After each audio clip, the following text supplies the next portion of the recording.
ఇక ఎస్సీ ఎస్టీలకు ₹1,00,000 నుంచి ₹1,00,00,000 వరకు గ్యారంటీ లేకుండా రుణాలు అందించాలని రాష్ట్ర ముఖ్యమంత్రి రేవంత్ రెడ్డిని ఆల్ ఇండియా ఎస్సీ ఎస్టీ ఐక్యవేదిక జాతీయ అధ్యక్షులు గుడిసె దేవానంద్ డిమాండ్ చేశారు.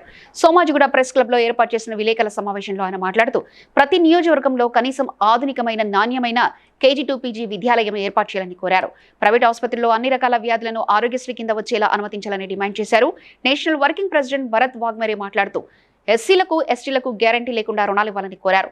రాష్ట్ర అధ్యక్షులు నాను మాట్లాడుతూ ఎస్సీ ఎస్టీలకు న్యాయం జరగాలని వారి సమస్య సాధన కోసం ఉద్యమించాల్సిన అవసరం ఉందని ఆయన అన్నారు. ఆనాటి నుండి ఈనాటి వరకు ఏ సమస్య వచ్చినా ఏ పోరాటం వచ్చినా ప్రభుత్వాలకి దళితులే అవసరం ఉంటుంది. కానీ సమస్యలు తీర్చడానికి మాత్రం దళితులకు ప్రభుత్వం పనికి రాకుండా పోతుంది. కావున ఈ ఐక్య వేదిక తరపున ఈ వేదిక ద్వారా నేను డిమాండ్ చేస్తూ ఉన్నాను. గతంలో కూడా తెలంగాణ రాష్ట్రం రావడానికి ఎస్సీ ఎస్టీ బీసీలు మైనార్టీలు ప్రాణాలు కోల్పోయి రాష్ట్రాన్ని ఏర్పడే వరకు కూడా తెలంగాణ ముఖ్యమంత్రి కేసీఆర్ గారికి అనేక విధాలంగా వాళ్ళని రిక్వెస్ట్ చేసుకున్న దళితులకు ఏదో రకంగా గుర్తింపు ఇవ్వండి, అన్స్కిల్డ్ ఏర్పాటు చేయండి, ₹1,00,00,000 బేషరతుగా ఇవ్వమన్నా కూడా, ఉద్యోగాలు ఇవ్వమన్నా, మాకు 3 ఎకరాల భూములు ఇస్తా అన్నా కూడా ఇవ్వకుండా అన్ని విధాలంగా మా నోట్ల మన్ను పోసి మమ్మల్ని అన్యాయం చేసి వస్తాయి. కాబట్టి మనం అందరం కూడా యూనిట్గా ఉండాలి.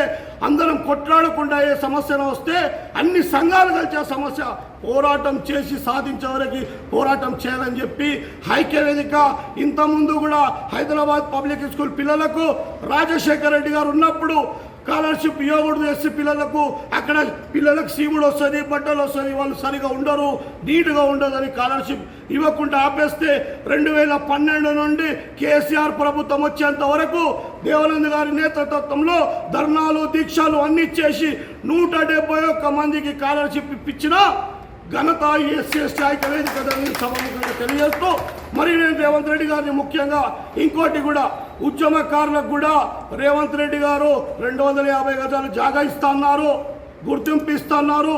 ఈ వేదిక ద్వారా మరి దళితులందరినీ కూడా కాపాడుకోండి, దళితులకు సాయం చేయండి, చాలా వెనుకబడి ఉన్నారు అని నేను డిమాండ్ చేస్తూ ఈ అవకాశం ఇచ్చిన మీ అందరికీ కూడా థ్యాంక్ యూ. జై భీమ్.